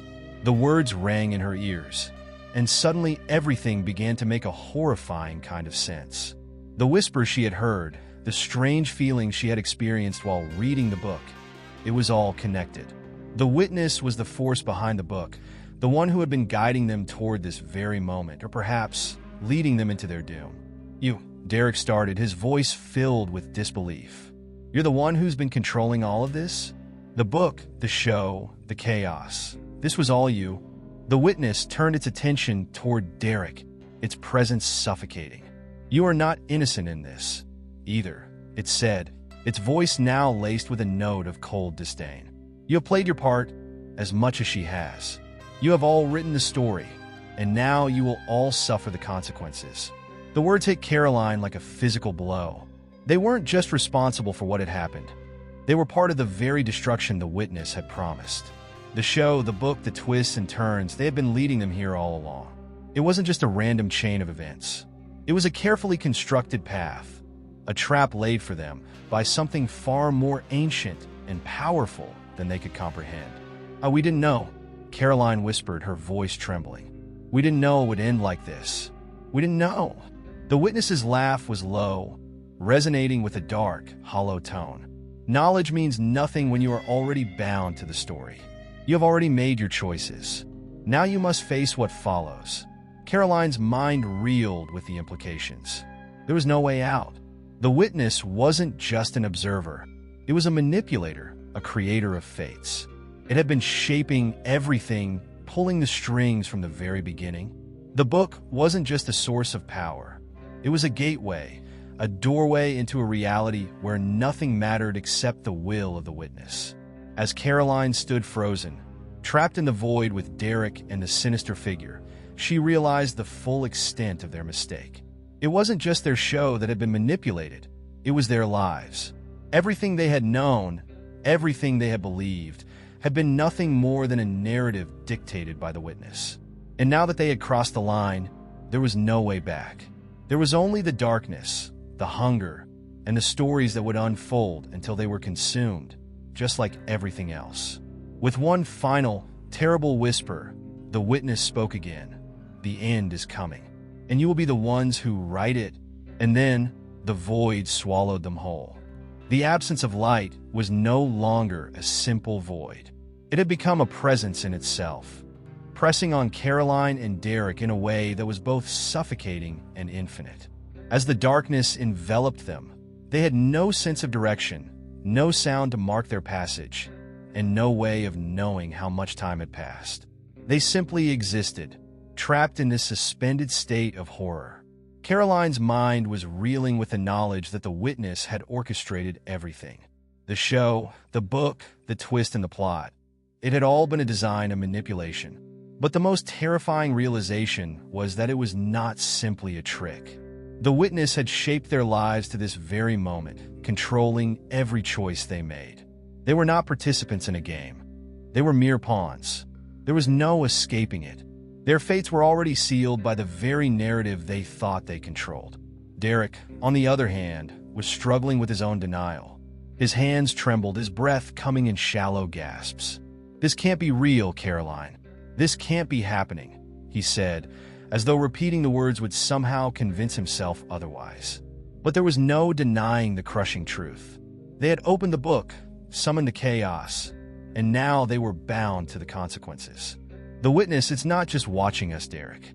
It's been shaping everything," Caroline whispered, her voice trembling as she tried to come to terms with the enormity of their situation. She closed her eyes, hoping to block out the overwhelming sense of dread that seemed to seep into her very soul. But the darkness was inescapable.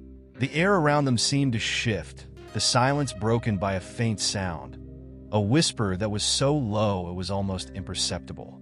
Caroline turned, instinctively looking for the source of the noise. Was it the witness returning? Was it something new? Something worse? Then suddenly, the whispers grew louder. A chorus of voices surrounded them, indistinct at first, but growing clearer with each passing moment. The voices sounded familiar, fragments of memories from past moments on the show, from moments of genuine fear and confusion that had been captured in the public eye. But these voices were distorted, twisted. They weren't just from the audience or the crew. They were echoes of people who had come before them, victims of the same dark force that had now ensnared Caroline and Derek. Caroline's heart raced as the realization dawned on her. The show was never just entertainment. It was a conduit, a way for the witness to manipulate reality. The people who had appeared on the show before them, the ones whose lives had been torn apart in strange and inexplicable ways, had all been victims of the same unseen hand. The darkness they felt now had been there all along, just waiting for the right moment to strike. "We've been part of this all along, Derek," she said, her voice barely more than a whisper. "We thought we were controlling the story, but we've just been writing into the witness's narrative." Derek, now visibly panicked, shook his head. No, we weren't like them. We didn't know." He stopped himself, his face pale. "But maybe that's the point, isn't it? We didn't know. We thought we were part of something bigger, but we were just feeding into its hunger, into its need for more." The idea of their role in this dark design was too much to bear. Caroline clenched her fists at her sides. They were complicit whether they realized it or not. The show, the book, the twists, it wasn't about entertainment. It was about feeding something that thrived on chaos, on human misery. The witness had used their own desires, their ambition, as a way in. They had been tools all along. The whispering voices grew louder still, the words now more distinct. It was as if the darkness was echoing the very thoughts that had plagued them since the beginning. The fear of losing control, the terror of being swallowed whole. The whispers twisted into something more insidious, each word an accusation, each syllable a revelation of their guilt. "You are nothing," they hissed. "You are just the next in line. There is no escape." Caroline felt her knees weaken beneath her, the weight of their actions and the consequences crashing down on her. "We can't fight it. We're part of the story now. There's no way out." Derek was shaking, his eyes wide with terror. "What do we do? What do we do now, Caroline?" Caroline closed her eyes, trying to steady her thoughts. But even with her eyes closed, the whispers continued. They came from everywhere, echoing through the darkness, surrounding her like a storm. It was impossible to escape. The weight of their decisions had led them here, and there was no undoing it. They had stepped too far into the story, and now the story would consume them. The voices became louder still, until Caroline felt like they were all around her, in her ears, in her very thoughts. She couldn't escape it. There was no room for hope. "There is no way out," she murmured, the words sinking into her soul like poison. "We've crossed the point of no return. The witness owns us now." And then, as if confirming her darkest fear, the darkness began to shift. Caroline and Derek were no longer alone. The twisted shapes of other figures began to appear in the void. Familiar faces, distorted by the dark force that had brought them all together. They were the lost ones, the ones who had come before, their fates sealed by the witness. And now, Caroline and Derek would join them. The weight of the finality of their fate crashed over them. They had lost. The story was not theirs to control anymore. It was the witnesses, and they had written themselves into the pages that could never be erased. The darkness swirled around them, drawing them in as they were consumed by the never-ending nightmare that had become their lives. In the oppressive silence that followed, Caroline and Derek could do nothing but stand in the ever-deepening darkness. They were no longer alone, not just in the physical sense, but in a much more profound way. The space around them seemed to breathe, shifting and pulsing like the beat of a heart that had not yet fully embraced its own death. The figures that had slowly materialized, faces twisted in agony, stared at them from the murk. They were no longer mere reflections of those who had been trapped before them. They were tangible now, real in the way that only ghosts could be. And they were waiting. Waiting for what? Caroline didn't know. Derek seemed to have lost all semblance of control, his breath ragged and shallow as his eyes flickered from one shadow to the next. They had entered the final stage, the point of no return. It was the moment they both had feared but hadn't fully understood until now. They were locked in a narrative that had no resolution, caught in a loop they had written with their own actions. It struck Caroline suddenly like a bolt of cold realization that the show had never been about watching others. It had been about creating the ultimate story. Their lives were the show now. The witness had only ever cared about the spectacle, the chaos, the suffering. It fed off it. She thought back to the moment they had first walked into the studio, filled with excitement and ambition. The lights, the cameras, the promises of fame and recognition. None of it had mattered. They had been pawns in a much darker game from the very beginning. Derek, still trembling, spoke. His voice cracked as he whispered the question that neither of them had dared to ask until now. What happens to us now? Caroline's mind swirled with the possibilities, none of them good. They had been part of a performance, and now they were the performance. There would be no escape. The figures around them, twisted, distorted reflections of those who had come before, seemed to nod in silent agreement. There was no hope here. There was only the witness, pulling the strings from the darkness, creating a show that was as endless as it was unrelenting.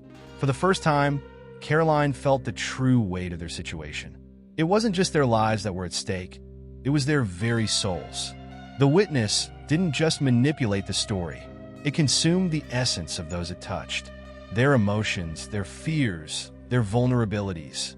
Every part of them had been used, twisted, and distorted into something that served the larger narrative. The air seemed to grow heavier, and the temperature plummeted. It wasn't just cold. It was the kind of cold that burrowed deep into your bones, settling into your heart, your mind, your very spirit. The figures around them began to move, slowly at first, but with growing speed. They circled, their steps silent. Their eyes locked onto Caroline and Derek with an intensity that was almost too much to bear. The dark energy in the air seemed to pull them closer, drawing them into a tightening spiral. Caroline tried to breathe, to steady herself, but her body refused to cooperate. She had never felt so utterly small, so insignificant. She was nothing here.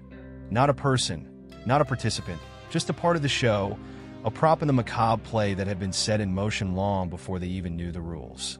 The faces of the other figures seemed to melt and shift, a grotesque parade of anguish and despair. They had once been like her, full of dreams, of hope, of a future. But now, they were nothing more than hollow shells, existing only to serve the will of the witness. Derek, his voice almost a whisper, broke the silence. Do you think there's a way out of this? Caroline shook her head, her eyes searching the darkness for any sign of hope, any break in the never-ending void. No, she said, her voice barely audible. This is it. This is what it's always been about. The show, the book, everything we've gone through, none of it mattered. We were never meant to escape. We were just meant to be consumed. The weight of those words felt heavier than the darkness itself. There was no redemption. There was no resolution. There was only the witness, its hunger, its need, its insatiable thirst for more. And they were its next meal. But as Caroline stood there, feeling the last vestiges of her hope slip away, something began to stir in her. It was faint, barely perceptible, but it was there. A flicker of defiance, a spark of resistance, buried beneath layers of fear and hopelessness. It wasn't much, but it was enough to make her pause. She couldn't just give in. Not yet. Not without trying to fight back. "Derek," she said, her voice low but firm. "We can't just let this happen. We have to try to fight back. Even if it's hopeless. Even if it's the last thing we do. We have to do something." Derek looked at her, his eyes wide with disbelief. "What can we possibly do? We're already part of the show. We're already part of the narrative. It's over." "No," Caroline insisted, her resolve hardening. "It's not over. The story might be written, but it's not finished yet. We still have a choice. We might not be able to control the end, but we can control how we get there. We can fight." The darkness around them seemed to pulse in response to her words. The figures slowed, their movements halting as though waiting for something, watching them with a mixture of curiosity and malice. Caroline took a deep breath, steeling herself for whatever came next. She didn't know how she was going to fight this, but she knew she had to try. Because in a world ruled by the witness, the only thing worse than losing was accepting the loss without a fight. And so, standing in the heart of the darkness, surrounded by the remnants of all who had come before them, Caroline made her decision. She would not be consumed, not without a struggle. The final act was about to begin, and no matter how it ended, she would take a stand. The story wasn't finished yet, not if she could help it. As Caroline stood there, her resolve growing firmer with each passing second, the atmosphere in the room shifted once again. The figures, now still, began to draw closer to her and Derek. The darkness around them seemed to hum with anticipation, like a predator about to pounce. Caroline could feel it in the air, the weight of 1,000 eyes upon her, the weight of 1,000 decisions that had been made long before she and Derek had ever set foot in this cursed studio.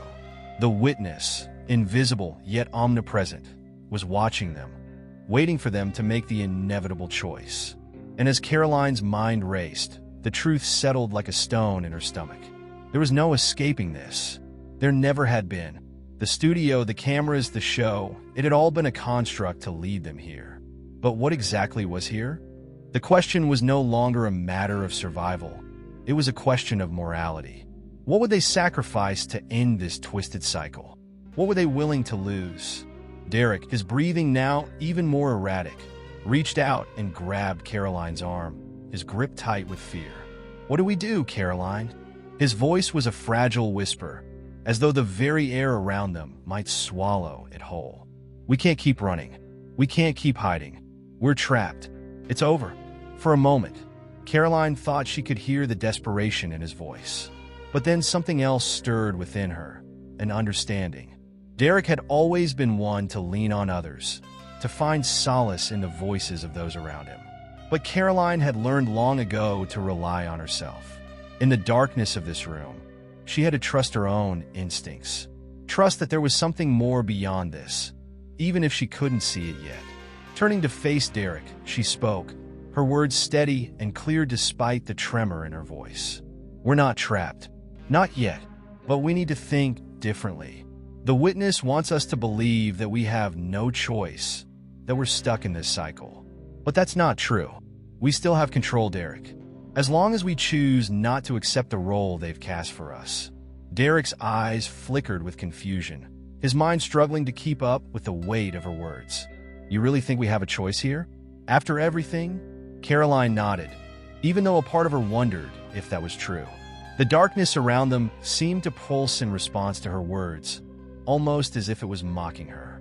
She could feel its power, its control over the situation, but there was something within her that refused to back down. They had been mere pawns in the witness's game, yes, but that didn't mean they had to stay that way. They could resist. They could fight. What if the only way to win is to break the rules? Caroline continued, her voice quieter now, as though she was speaking more to herself than to Derek. What if we stopped playing the game altogether? The figures began to move again, this time slower than before, like predators sizing up their prey. Caroline's heart raced. The witness was watching. It was waiting for their next move, but the more she thought about it, the more she realized that the game itself was a trap. The cycle they had been forced into could never be broken by playing by the rules. It was designed to lead them in circles, to break their wills until they were nothing more than shadows of their former selves. The rules had never been the answer, and so Caroline's thoughts drifted to the one thing that seemed impossible. What if she could rewrite the narrative?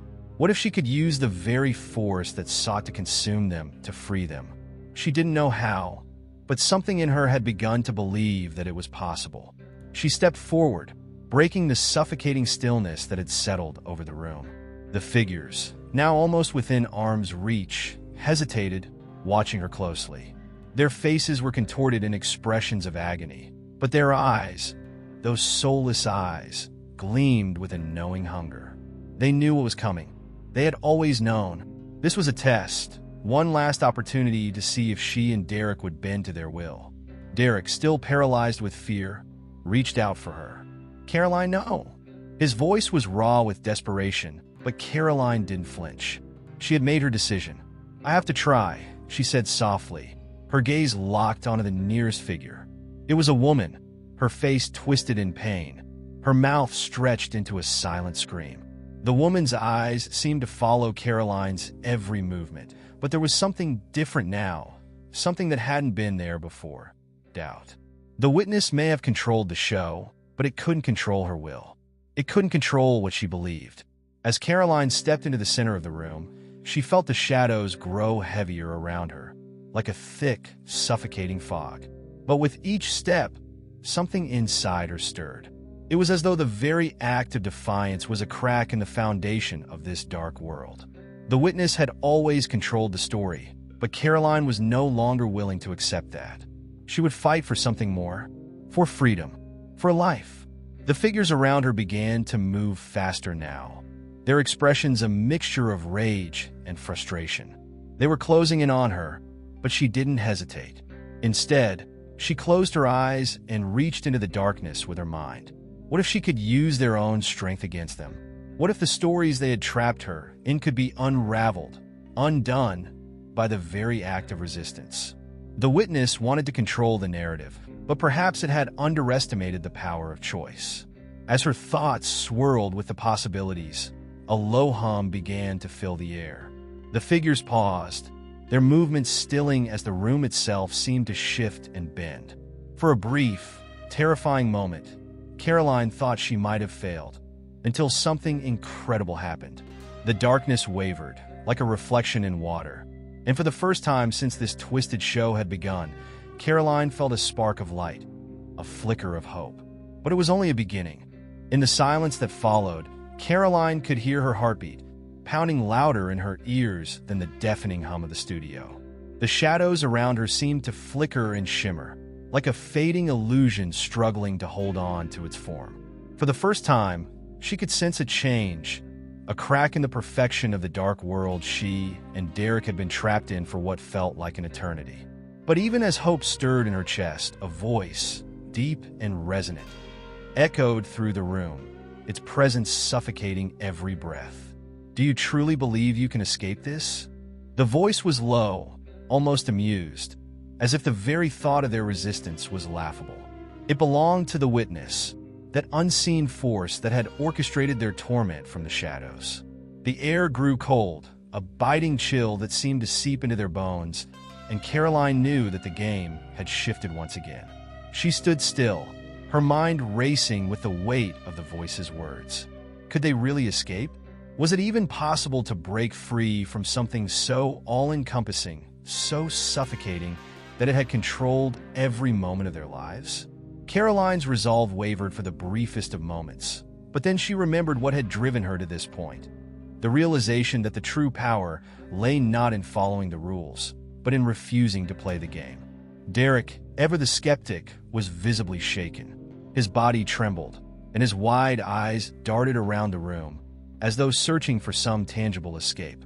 "What does it want from us, Caroline?" His voice cracked with fear, his breath shallow. "It's playing with us. It's always been playing with us." Caroline placed a steadying hand on his arm, her fingers cold but her touch firm. "We've been nothing more than pawns in its game, Derek. But it doesn't get to decide our fate anymore. We do. The studio seemed to warp around them as they stood in the center of the stage, the walls stretching, bending, as though the entire place were alive, breathing. The Witness, if it could even be called that, had woven this nightmare so thoroughly into their reality that it was hard to distinguish between what was real and what had been created. The shadowy figures that had once loomed over them now seemed distant, fading into the backdrop like forgotten phantoms. Yet even as Caroline spoke, the very ground beneath them began to tremble, and the lights flickered violently. Derek recoiled, instinctively pulling away from Caroline as the air seemed to thicken, pressing down on them from all sides. It felt as though the studio itself was rejecting their defiance, unwilling to let them break free from the chains it had bound them in. "Don't listen to it," Caroline whispered fiercely, her gaze locked onto the empty space before them, where the Witness's voice had come from. "This is its last trick. It's trying to make us doubt ourselves, trying to make us believe we're powerless. But we've already made our choice." But the voice came again, this time more insistent, more commanding. "You cannot escape, Caroline. You belong to me. You belong to this world. You always have." The room seemed to close in on them, the walls pressing in like a vice, and the temperature dropped further, the air growing frigid with the weight of an unseen presence. The figures, now completely shrouded in shadow, began to approach again, their movements slower, deliberate.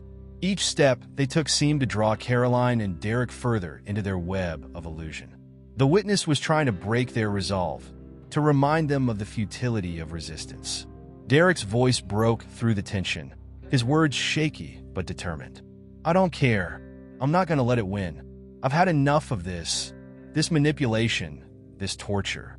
I'm not going to let it control me anymore." Caroline turned to face him, her eyes filled with a quiet strength. "Neither am I. We're not going to let it define us. We control this moment, not it." But as she spoke, a terrifying realization began to form.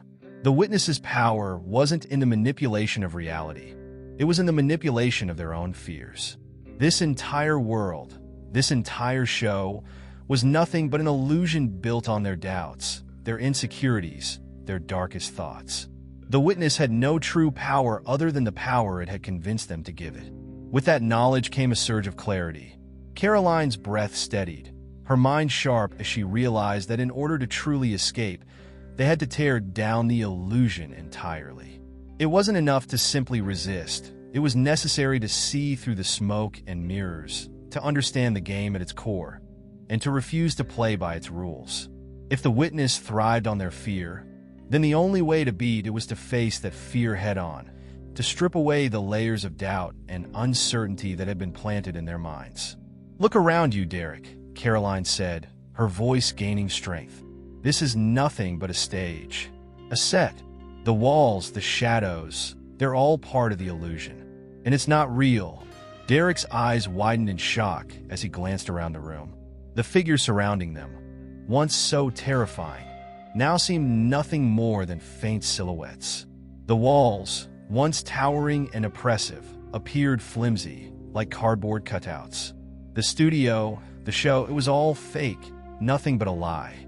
But even as the illusion began to crumble, the Witness's presence lingered, a suffocating weight in the air. It was the true antagonist, not the figures, not the shadows. It was the idea that it controlled them, that it could make them believe in their own powerlessness. Caroline could feel the shift in the air as the room began to break apart. The figures melted away, their forms dissipating like smoke, leaving nothing but emptiness in their wake. The floor beneath them seemed to dissolve, and the lights flickered one last time before plunging the room into complete darkness. Then, just as it seemed they might be consumed by the void, Caroline's hand found Derek's once more. There, in the darkness, a single spark of defiance flared between them, small but bright enough to cut through the shadows. The Witness's voice, now nothing but a faint echo, whispered one last time, "You cannot escape." But Caroline, standing tall amidst the crumbling illusion, responded quietly, but with unwavering conviction, "Watch us. The silence that followed the collapse of the studio was unlike anything Caroline had ever experienced.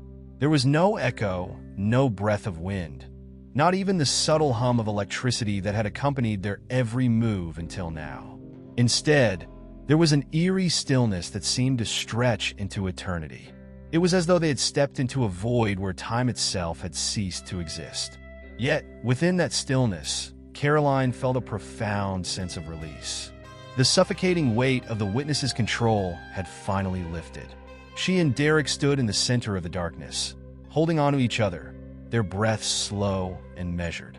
There were no more illusions, no more shadows lurking in the corners of their minds.